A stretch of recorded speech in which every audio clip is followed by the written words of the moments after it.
Hi, everybody. Jim Hamilton here with Resonance Matters. We're getting ready to fire this thing up in just a minute. I actually sent the links out just a shade late. So it's going to take a minute for people to show up. We'll see what happens. The last call we talked about, I think the actual subject was God speaks to us between our thoughts. And while the idea is kind of an old idea, I was doing some research and came to see that when we think, there's a surprising amount of searching. There's a surprising amount of, what would the word be? Reaching out. There's Michael. Hey, Michael, how you doing? I'm good. You? Good. Sorry to send the link out so late. I had trouble firing it up. So no worries. I think Keith will be here in just a second. I was just kind of explaining what we were talking about a little bit last week. The idea that actually the conversation was God speaks to us between our thoughts. I don't know where we're going to go today, but maybe we'll have another star of the show will give us some insight. So what have you been doing lately? Been busy letting go, doing some cleaning and getting rid of a whole bunch of stuff. Do you have a move coming up or something like that, or? Possibly. I'm not quite sure. I'm considering selling my house, and so regardless, I have too much stuff. So either way, getting rid will do me some good. I was in a talk last night, and the gentleman, he's from Iran. I could almost tell you his name. Maybe I'll figure it out here. And he was talking about how the planet is in a state of ascension, if you will, or I should say that the universe is unfolding, and that the Earth has not been keeping up because of all the density of humanity. And suddenly there was a shift where the planet got caught up with the rest of the universe unfolding, if you will, as crazy as it sounds.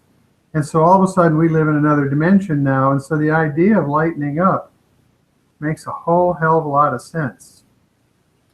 Well, I believe that we are heading towards a time of great change, and something will be happening.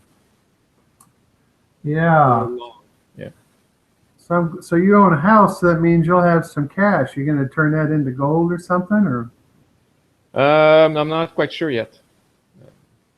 I don't have a whole lot that will be coming back to me in the balance. Some money, but I'm not quite sure exactly what my direction will be then. Probably be taking some time to myself and reorienting. I wonder if you might do it from the islands somewhere where the weather stays good all the time. If I move, yeah, that'll be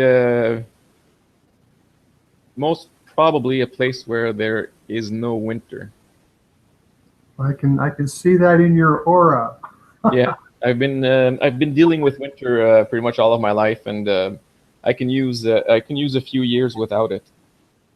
Yeah, that's tough. I mean, you guys talk about 40 degrees below zero and stuff like that. I can't even begin to.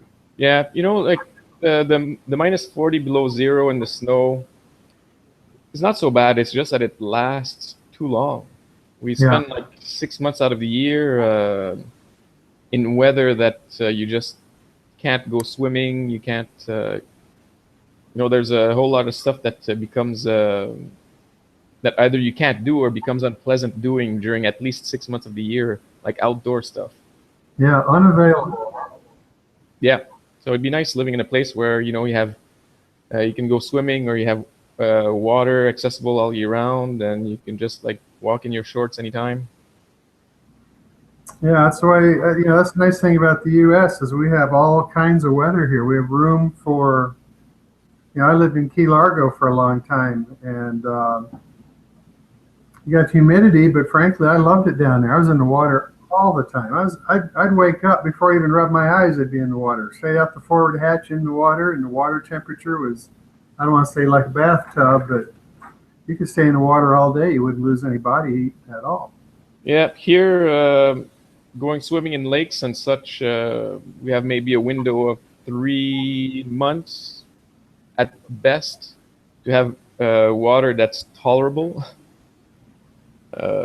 So yeah, that's I find that be better off for me living in a place where I can swim any time of the year, or not that I'm an avid swimmer, but just the fact that it's there, or canoeing or kayaking or whatever. Being around the water instead of being ice. Yeah, and trees and walks in the woods and stuff like that, where preferably a place where there are no biting insects either. Yeah, well, the ocean side of the islands where the breeze is, the bugs are all on the other side of the island, right? Mm-hmm. That's how that works. So we'll see how things progress. Well, good for you. I'm happy to see you contemplating what's next or moving toward what's next, and that's good. So we're looking for Kita. I knew she knew that Moto wasn't going to make it. I did send the link out a little bit late, but certainly she got it. I had contact with Lynn, one of Moto's friends, and she said she didn't really like being so public. I told her we're just practicing being live on a camera and just making shit up. No, she could always just listen in and not necessarily interact as much as she gets used to it. Yeah, that's a good point. It came in in fact, it slowed down the process of getting this out, but maybe we can sort that out. This guy that I spent some time with yesterday, his name was Abdi, A-B-D-Y. Says Abdi has an ancient, indescribable gift which allows people to attune to the vibration they need to receive for themselves. I found the time I spent with him last night to be interesting. He's the one who explained the idea that the Earth hadn't been keeping up with the expansion of the universe, and 2 years ago, suddenly, he said it was like a gift, not from somebody, but a gift that allowed the planet to jump the trajectory it was on and join the rest of the universe. And so what it did is it neutralized out, I don't want to say the karma, but even Matt Kahn's been saying, the old way of doing things is over. And this guy kind of confirmed that. And interesting stuff. There's no doubt we're living in really interesting times. I like the idea of as a perspective. The Dark Ages began. Somebody needs to look this up. I did all this as research when I was writing one of my books. But the Dark Ages started at the time that the Library of Alexandria, Egypt, was burned to the ground for the final time. And that library had been a 700-year-old repository of ancient wisdom. Some of that being pagan, and I think everything was pagan back then, which is to say God was everywhere. God was in the trees, God was in the rocks, and there was an assumption that pagans were a very illiterate bunch and didn't know any better but to worship rocks and trees and whatever. And of course, a 700-year-old library, here comes somebody, I think. There she is. So, Keith, let me continue with my thought, and then just let me listen. That's okay. Yeah. So what I was talking about was how the Library of Alexandria, when it was burned to the ground in about I don't know if it was 315 or 350 AD, it ushered in the Dark Ages. And we had 1,000 years of the Dark Ages when fanatical Christianity wiped out what were the pagans and had been not the governance, but just the alliance with nature that all of early humanity shared. And there was an understanding, as we think about pagans, not you and I today, but in general, that pagans were just a really illiterate lot and didn't have anything to offer because they worshiped trees and rocks and whatever. But it turns out this 700-year-old library was a vast reservoir of knowledge. And of course, we now know that before the Ice Age, which was 13,500 years ago, 11,500 BC, we're now discovering there was a lot of culture, a lot of world that we had no idea of. I mean, that's prior to prehistoric, if you will. And my point is, and what Michael and I were talking about, was when we went into the Dark Ages, and when we came out of that, that was about 1,000 years, and when we came out of that, that was the Renaissance, which a lot of during the Dark Ages, from the Library of Alexandria, that stuff had all been taught as mystery schools and secret teachings and whatever. And when the Renaissance showed up, a lot of those teachings came out as in the arts and the artists and this and that, and what part of what made the Renaissance what it was. But at the same time, Galileo, or let's see, who's the guy who dropped the apple? Newton? Newton Yes. dropped the apple and to gravity, and so what ended up happening was that linear version of man's understanding took over for a period of 400 or 500 years, and that's what's running out. I think we're going to end up going back to a period as we let this world of, since the Renaissance, let it die, which it is dying, that we'll move back to an idea where God is in the trees and the rocks and actually everything, which is a much more holistic view. And of course, some of us ascribe to that pretty readily.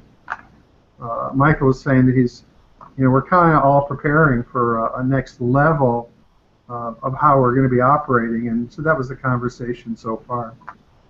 Interesting. Any thoughts? Any thoughts? Well, I think the fact of the matter is with gosh, my volume or my vocals aren't that. Are they clear now? Yeah, it's cleared up. And Okay. the volume's good too. I was going to say that in terms of man putting himself in the middle, so post-Renaissance, you've got a further emphasis on logical thinking, as you've said, the age of reason, mathematics, figuring things out, solutions, and from the age of reason, you've got moving into the age of enlightenment, and that, of course, is all man-centric. And of course, the Industrial Revolution, in its own aspects, is praising and further underscoring the achievements of man. But of course, as we see, this linear progression, what I call a very masculine system, is breaking down. And as you've said, there is now an inquiry, a questioning of those preoccupations of mind and reason and logic and ABC linear thinking. And I agree with you both that in and of itself is a system that is breaking down and eventually will turn itself back. It's almost cyclical in terms of going back to what was or turning into a more holistic view. So not surprising at all. Yeah, I don't think we're going to go to something dumber next. I think we'll probably go to something smarter. And I don't want to hog, but one of the things I think I know about humanity is that overall we become more efficient. It's one of the few things I've seen that's really good about humanity. I mean, there's lots of things, but as a species, we do become more efficient. And as we continue to understand that efficiency, we'll eventually plug back into the cosmos because that's the most efficient thing there is. I'm sure that we will come upon that at some point. We're doing it now. Yeah, it's almost as if through the ages, pieces of the puzzle have been found, and sometimes the puzzle those pieces have been added to. Sometimes they've been discarded, modified.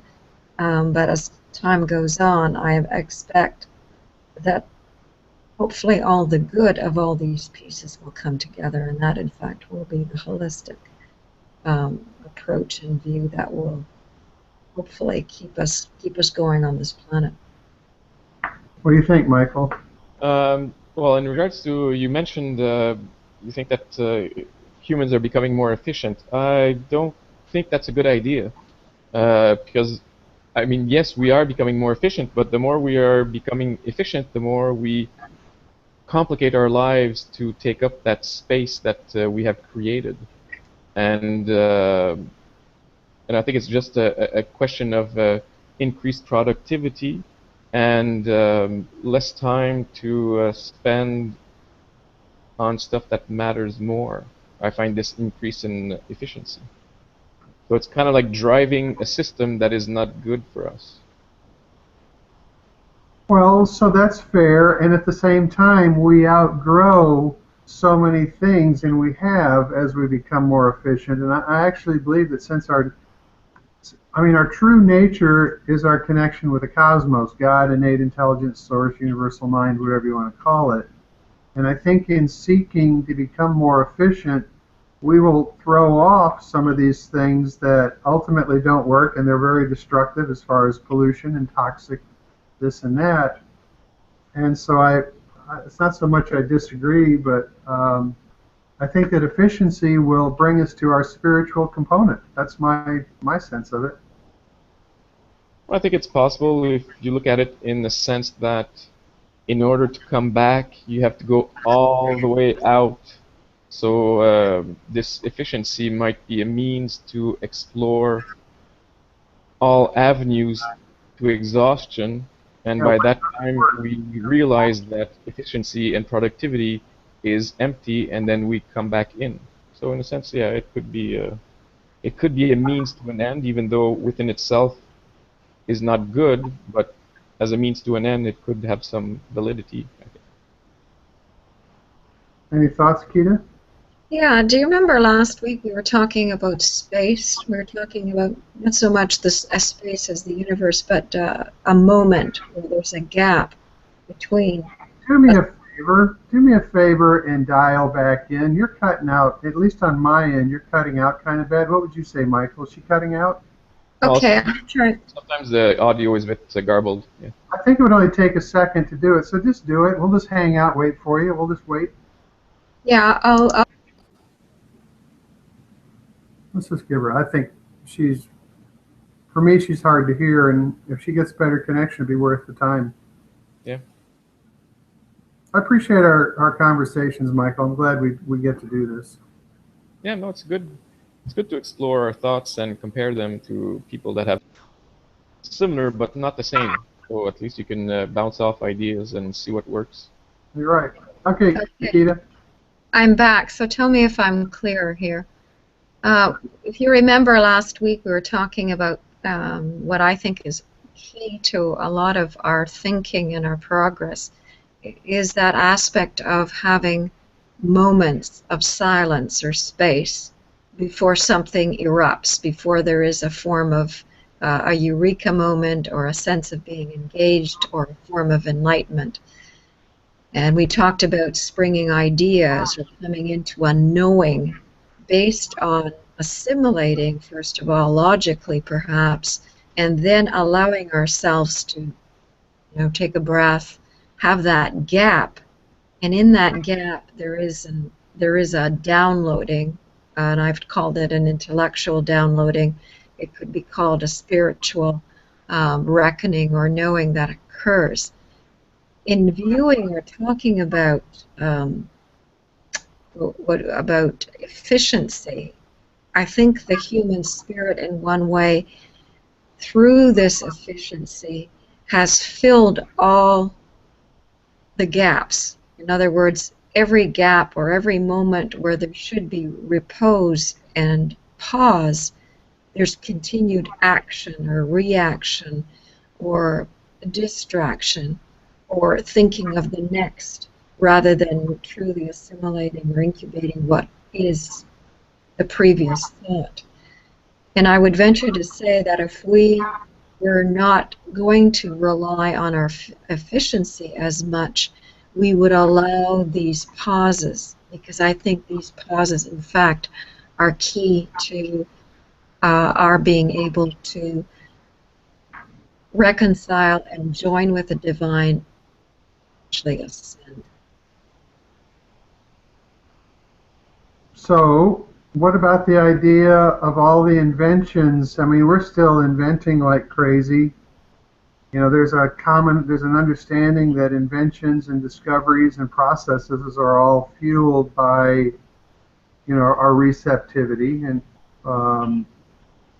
while maybe there's a whole lot of people spend their time playing video games, the leaders, well, I don't want to make this this conversation too complicated, but I'm kind of reliant on the idea that efficiency ultimately means letting go and letting something bigger take over, and I believe that's the process for the species, and but that's just me. Well, the thing is, when you're talking about that, Jim, the allowing, in fact, is very, very efficient. Oh, that's my point. Yeah, initially, you're relying on yourself and assuming that you're the one who's coming up with all the ideas or is going to drive the solution. So that in itself is a basic efficiency. You are, in fact, someone who is completing projects, having ideas. You take it to the next step, and I agree with you totally. Once you understand that there is an allowing going on and let the universe take over, that almost quadruples, if not further, the efficiency of coming to new ideas or new inventions, because they're generally not born of somebody sitting over a desk.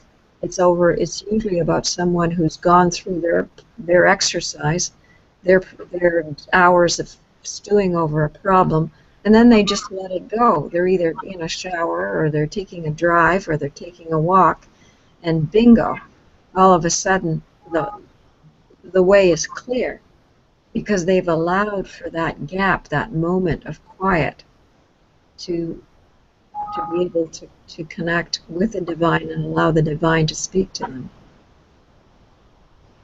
I had a thought a long time ago in regards to, again, that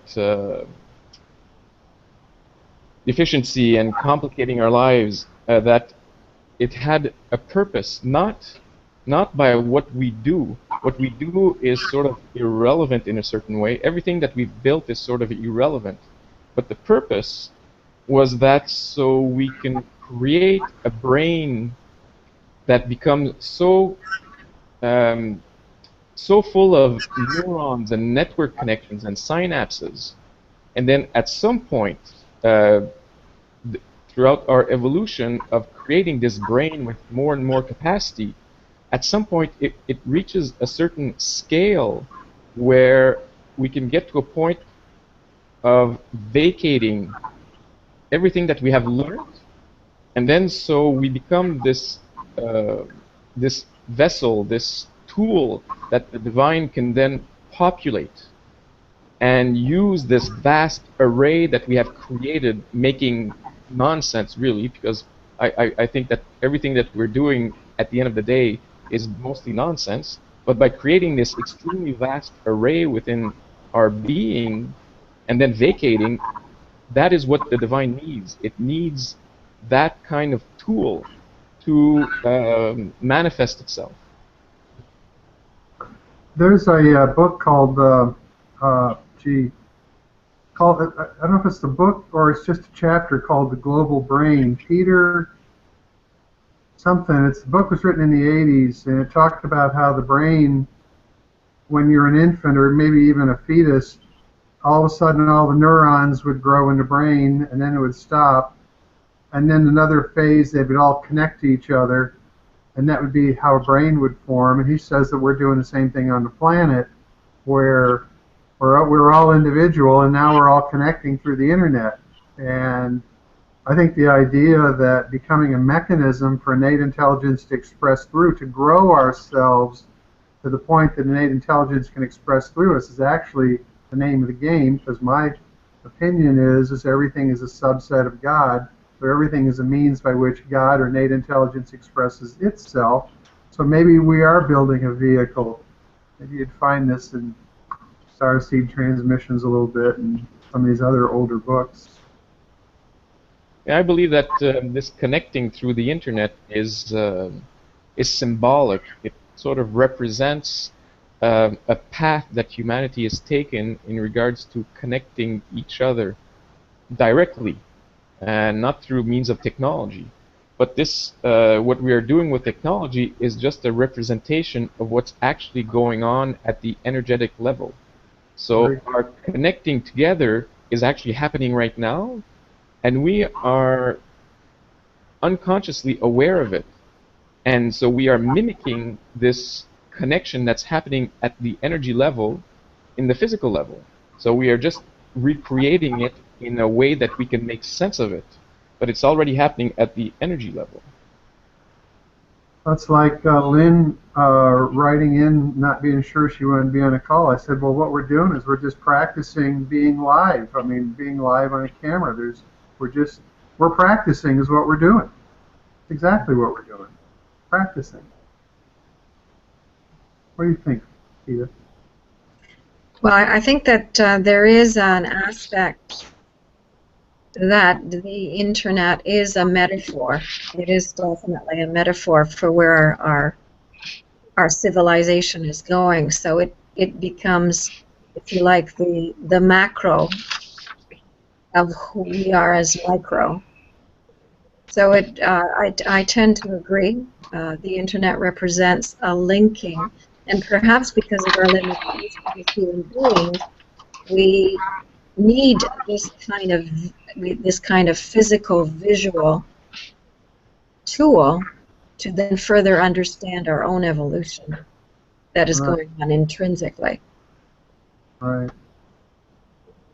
We have Steve just showed up. Steve lives here in Phoenix. We're in a wild conversation, Steve. I'd recommend you just kind of hang in there. And well, I've been listening to part of it, and because I was having trouble getting linked in other than as a viewer. So okay, cool. I have no idea what you mean by efficiency. Well, so let me, since I was the one that brought it up, let me give it 2 seconds. What I've noticed, one of the things I've noticed about humanity is that one of the things that we do, for sure, is become more efficient, whether it's on the battlefield, whether it's computers, whether it's batteries, whether it's going from carbureted engines to fuel-injected engines, which was a big difference, actually. Humanity, it marches forward. And while Michael would say on one hand this efficiency is going to kill us because it's so, if you will, mind-driven, my belief is that as we become more efficient, we will learn how to allow as being the biggest single component of becoming efficient. In other words, we can drive till we exhaust ourselves, which is basically what we've done as a species, because we're at an end point in continuing forward. And when we discover this component of allowing as part of our thinking, as part of our processing, as part of being receptive, we start to discover a new level of efficiency in going forward as a species. And then if you add the idea of the Maharishi effect, or maybe the map of consciousness by Dr. David Hawkins, when the more efficient, well, let's see, the more conscious we become, the more innate intelligence expresses through us, and the more counter negativity, which, let me say that again, one person on the map at 700, admittedly a very high number on the map of consciousness, counteracts the negativity of 70 million people below 200. Them's efficient numbers. It ain't about 51% of the vote. And so I just see this efficiency thing, while initially mind-driven, the mind will, especially when it's proportional, when a portion of us learn how to allow, we discover there's an exponential factor, and I think efficiency is part of what we're driving for, or striving for, which ultimately is about letting go. Okay. All right, Michael, you're up. If you want to be.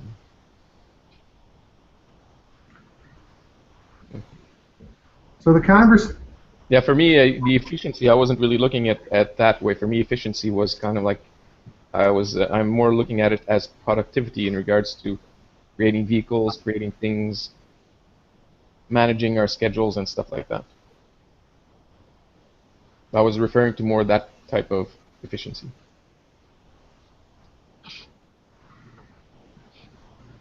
Well, the map of consciousness is an incredible tool to understand. You guys are all familiar with the map of consciousness, right? Yep. Keita, you are, right? We've talked about all that stuff. Yes. I mean, the idea that one person at 700, again, admittedly a very high number, counterbalances the negativity of 70 million people below 200.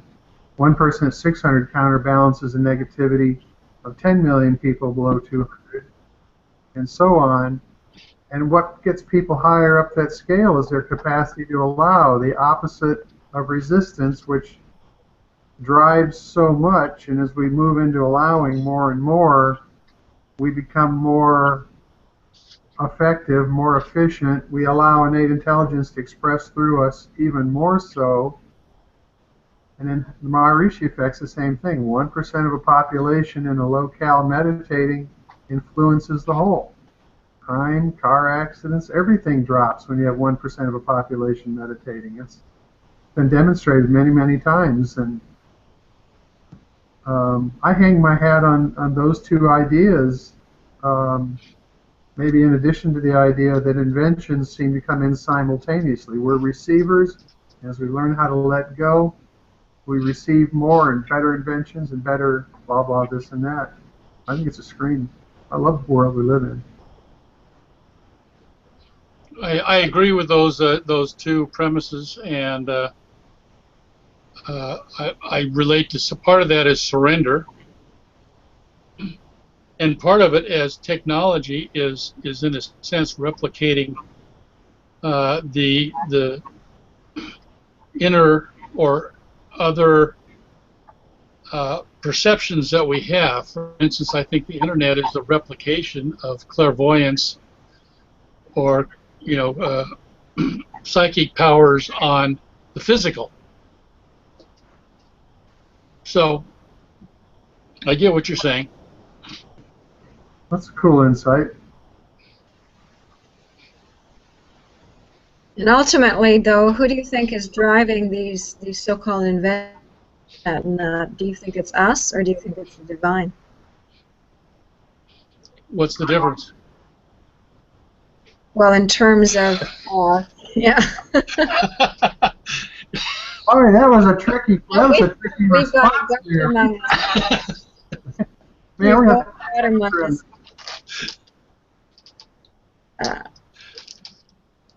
Anyway, going back to the question, what came first?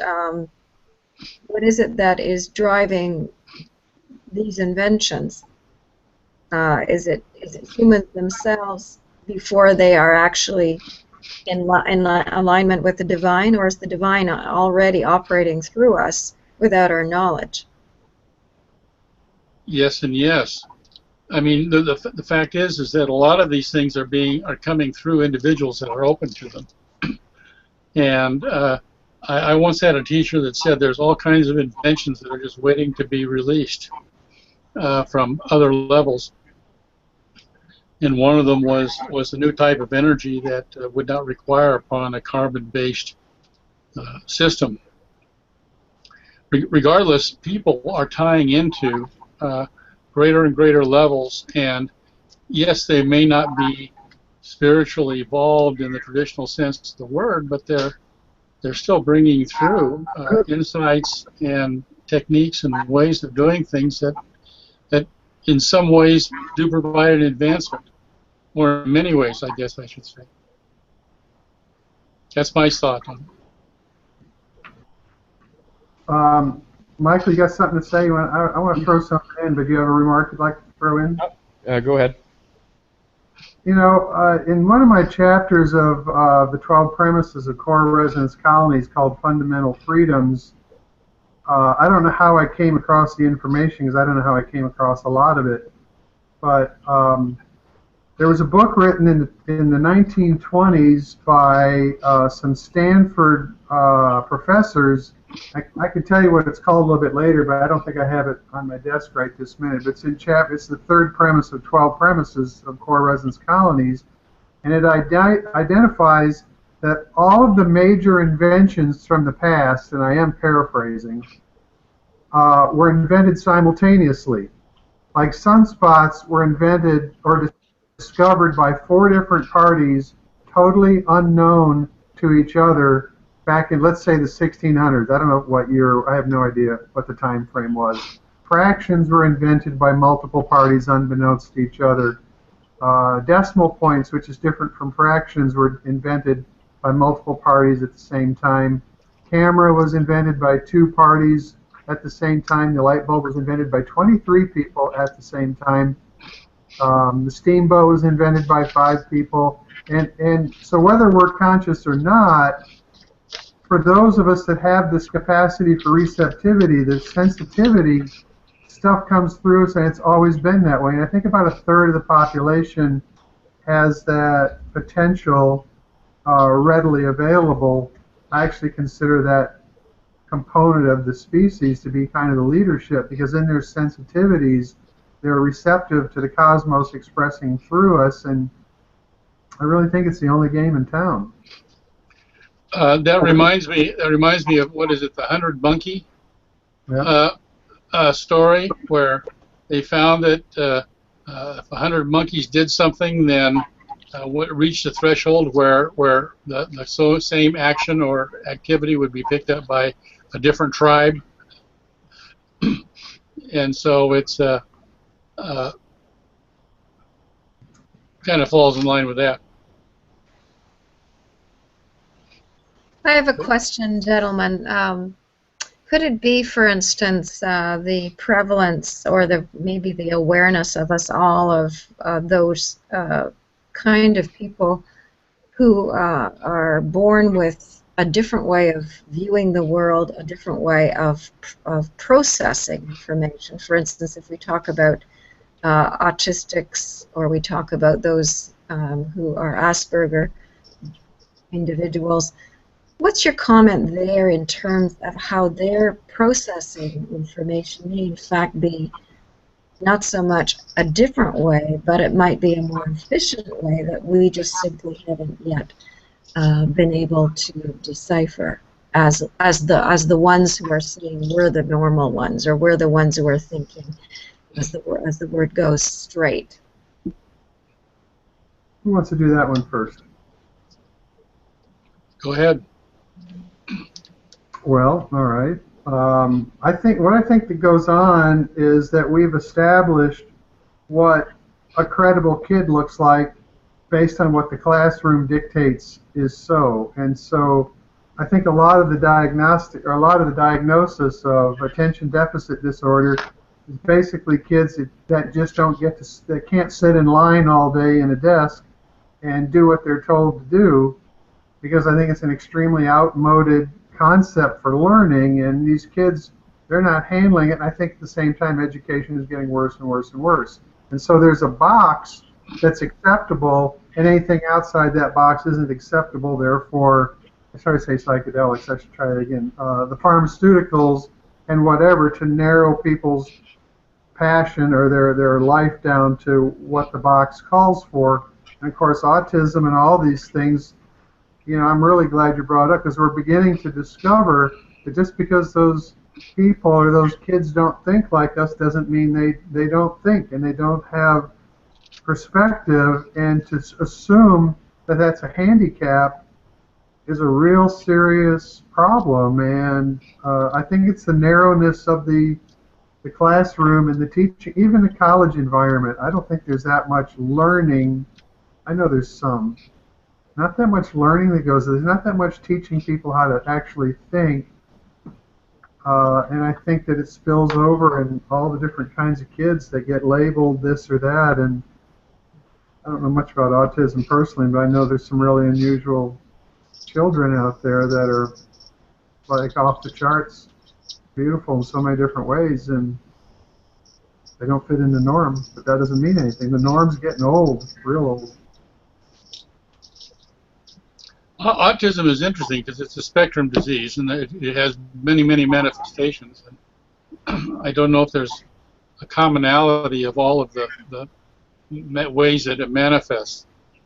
But you've certainly got an insight there in that many of these are representing a different form of consciousness. Certainly, as Jim says, not the norm. And we are not well equipped to handle them. Right. I think that we just don't understand what they have to, the gifts they can bring us in regards to seeing the world in a different way, and they have a different relationship with their mind, and they have a different relationship with their emotions. And I think that we do have things to learn from them. Just that we're so busy creating a life where everyone needs to fit in a certain box, that we have not built society in a way that can welcome people that think differently. If people think differently and they create inventions and technologies that society can use, then yeah, we welcome their different gifts. But anytime that we can't fit them in a hole in regards to how society can profit from them, we tend to push them aside because they become not valuable for society as it currently is.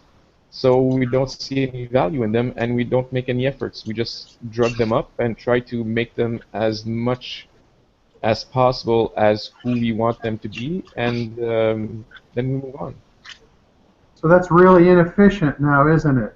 In reality, that's really inefficient to box these people up and make them separate and not let them contribute and participate. Well, it's efficiency in the short run, yes it is. I think day by day it's more efficient doing it that way because it would take time for us to try to understand their gifts, and then if we can understand their gifts and society would need to change in regards to what they bring us in the medium term, we might lose some efficiency, even though in the long term it might become better. But we always go with what is in society's best interest at the current moment, but we sacrifice the long term. Yeah, I think it's efficiency a little bit. Yeah, I understand what you're saying because humanity moves on one hand at a really slow pace, and so efficiency seems to move at a slow pace. But clearly, my idea of efficiency has to do with allowing, understanding the spiritual nature of things, and discovery of what we couldn't once discover. I mean, to me, that's efficient because so much opens up when we discover what we once could not discover. That's efficiency to me. So, but yeah. But wouldn't you agree, for instance, because of our progress or our state of allowing, and that there are many more people who are in that process of trying to appreciate and trying to understand the whole sense of allowing, that there are many more now who are accepting of and are actually interested in working with or being with and appreciating the fact that there are many people on this planet that have a different modem of thinking. Or have a different way of perceiving the world, and the fact of the matter is, the four of us here are each looking and participating, but we in fact probably have a very different perspective or angle that we're taking in through the course of this discussion, even though we're all seen to be normal. Speak for yourself. I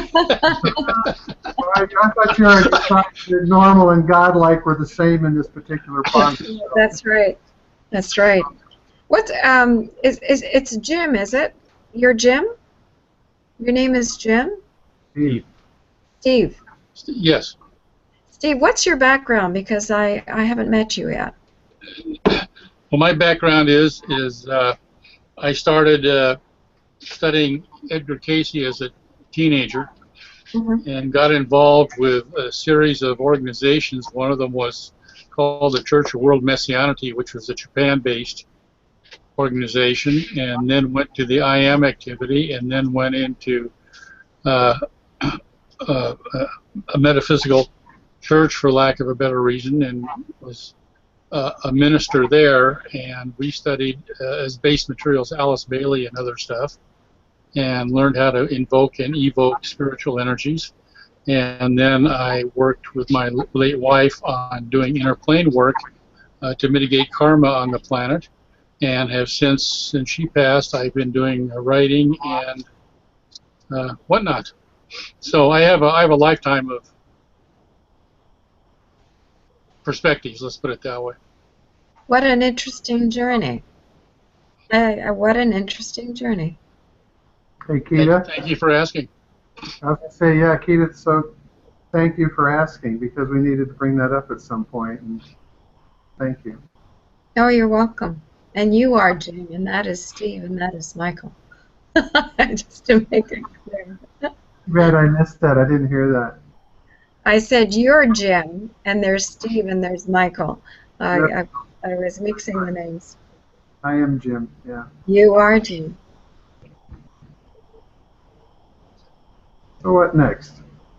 Well, Steve, given what you're interested in and what you're doing, if you were going to offer up an interesting book, or perhaps something that you've recently read, an article, perhaps there's an author or a philosopher or a thought leader that you might reference because you feel that they're have given you plenty and a lot of insight, whom would you maybe speak of here?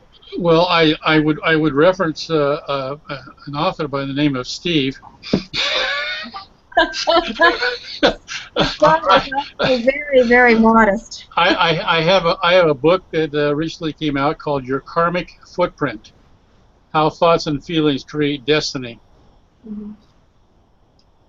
And the purpose of this book is to realize, it's sort of in the Maharishi effect that Jim has, how we can positively influence the consciousness of the planet. Because typically people think in terms of the carbon footprint, which in my mind is based upon fear and scarcity, whereas the karmic footprint is a positive expression. In other words, we're having an impact energetically on the planet, and especially in the emotional and mental realms. And we're not going to clean up the physical until we clean up the physical and the mental, or the mental and the emotional. Mm-hmm. So that's the concept behind that thought. Oh, very interesting. And where would you, is there a particular area of the world or an area, location where you, for instance, would say most of these kind of minded people are found? Are they found all over the world? All over. Yeah, no, people are awakening all over the place. And most people start with kind of a personal quest of how can I do something for myself, and if that quest leads them into the right direction, they will eventually end up with what can I do for the greater. Keita, have you heard of the cultural creatives? No, I haven't. Yes. Oh, yes. Oh, Steve, yeah, and what about you, Michael? I'm not sure. I think the Cultural Creatives was a book written, I'm going to say, in around the year 2000. And what it did was, in fact, I use it as a video or a DVD with core resonance training. And it basically identified the audience of, when I say change makers, that's kind of a broad term, because a lot of people, I don't want to say followers, but there's a lot of people that are open to what's next. And there's, of course, a portion of the population that's rigid. I think 2/3 of the population is rigid. That's just a really very broad guess or estimation. But that this cultural creatives, you might find it be interesting to look up. At the same time, for what and as far as your question, You remember when, let's see, the nine, what was it called? The 10th premise. I'm not talking about my stuff. Who was the author? James Redfield. What was the name of his book? Oh, James Redfield. His first book. It was not. There was 9. I'm going to look it up real here. Yeah, yeah, I recall that. Well, what happened was, when he wrote that book, a whole R.E.D. Redfield. When he wrote that book, The I Celestine noticed. Say it again. Celestine prophecy. Well, Yes, very good. That's right. What happened, and he wrote about the simplest of things in a manner of speaking, and he wrote it in a very interesting manner. He talked about auras around plants. I forget what they, there was like, they kind of did a chase around the planet looking for something. I forget what it was, but what happened was, there's a whole, the hair's standing up on my arms and my legs, as I talk about this, my legs and my arms. A whole audience all over the planet was revealed by that book, all over the globe. Now, this was prior to me writing my first book, and what ended up happening was I realized this global audience, which also might be found through the, what did I just call it, the cultural creatives. And so when I wrote Visionaries Thrive in All Times, I wrote to this global audience, and like I say, I think there's about a third of the population that has the potential to express like the things that are important to us, and they're all over the world. And I think it's wiring in part as much as the culture they're raised in. I think it's their wiring. I think even the autistic and some of these kids that come in as, what do they call them, rainbow and indigo or whatever. I think that's wiring. And I think and of course we tend to recognize them better than we ever did too.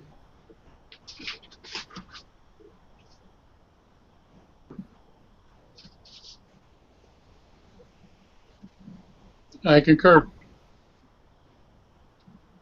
All right. We have about 5 or 6 minutes. I think so. By the way, the last video, I attempted to edit it, and I found it hard to do. I only cut out, what I did was I cut out the first 25 or 30 minutes because we were kind of, that was all interesting conversation, but I kind of reduced it down to when we got into the idea of God speaking to us between our thoughts. And then I had to kind of cut out the end of it, and I never did that, so I never really finished it. And I'd like to just put this video up in its completeness, let it be available. And what I'd like to suggest is that we start doing this on a regular basis. I mean, we're working toward that, and just kicking in right at, just doing our thing and letting these videos be up, and as I like to say, make shit up. Make it sound good. That's what we've been doing. I can tell you've been working from a script, Jim. Now I can't read the two types of stuff. That's funny. That's funny. So thank you for that. Yeah. I can tell. All right, Michael, we need to hear something from you. Tell us what you're thinking. No, that's fine by me. If you want to do that, Jim, I have no objections. I was looking for some wisdom, though. We're kind of, yeah. So thank you, but let's have some wisdom. Let's have a little chunk of something. What's next? Last few minutes.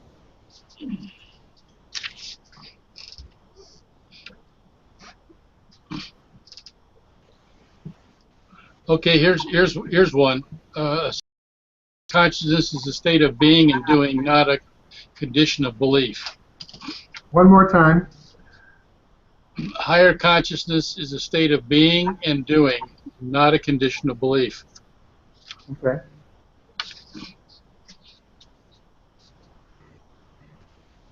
When I was driving around in Phoenix, I've been down here 9 months now. And I used to live in Scottsdale, and I've been gone 11 years. So when I got back down here, I had this sense I knew my way around, but all the details of right and left-hand turns to find things weren't there anymore because it's been really such a long time. And I discovered that Beardsley is on the inside of the 101, and so is Union Hills. Before the 101 was there, they were out there, and now they're inside the 101, so things are different. But what I remember sitting at an intersection, frustrated, not able to find somebody's house. I even had my GPS on my phone working. The expression that came to me was, what if all is grace but for resistance?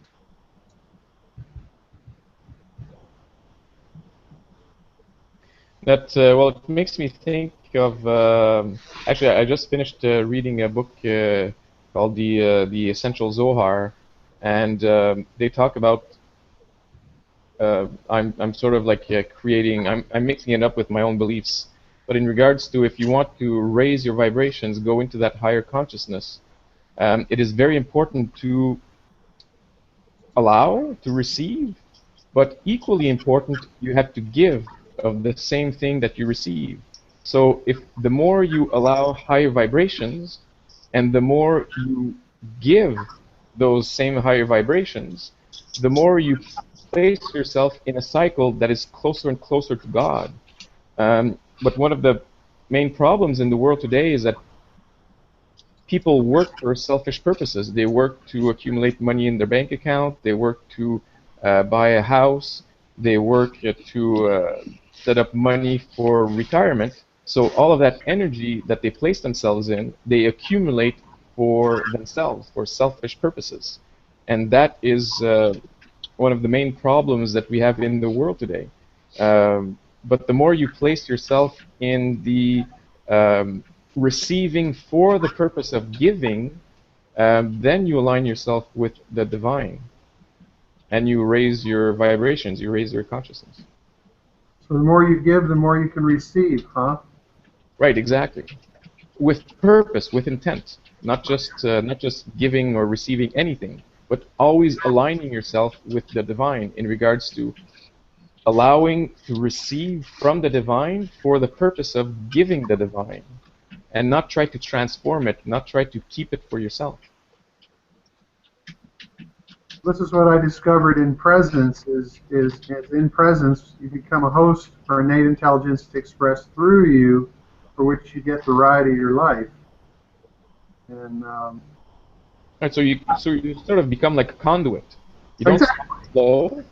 You don't choose the flow either. You don't decide how you're going to flow. You just allow. You open yourself up to the divine as a conduit, and you let the divine decide what it wants from you, and you try not to create any kind of resistance to that flow, and let it flow out in the same way that it intends to flow in. So that's why we want to get out of our minds in the first place, because I see mind and resistance as synonymous. So you move into presence, you become a means for innate intelligence to express through to you, and you're no longer really in charge. You've actually learned how to turn yourself over to something larger. I believe that in this mechanism of turning yourself over to something larger, innate intelligence delivers solutions through us into this dimension. And that's kind of where my attention is at. Yeah. The mind blocks, it resists, it transforms. So then the divine cannot flow through you the way it intends to. So then you do not become a conduit for the divine, because it has no use for you. Because whatever it wants to project onto this world, you keep transforming it in different ways. So then the divine can't do anything with you. It'll go towards someone else that allows it to flow through the way it wants to flow through. Yep, hence our inventions and discoveries and their purity or their distortion. Anything else, Keita, before we wrap it up? No, I think the last few minutes have been good to listen to. All right, Steve, our newbie, you're going to come back and see us next week at 4 o'clock. We're Pacific. I certainly will if I can. All right. It's not a lack of fear holding me back. Let's put it that way.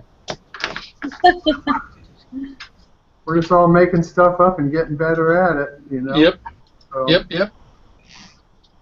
So I will put out a note. I tried to get it out 5 minutes before, and I got caught up in an email at the last second, whatever. So I'll try to get it out 5 minutes before. But the link should work, and boom, we should be live. And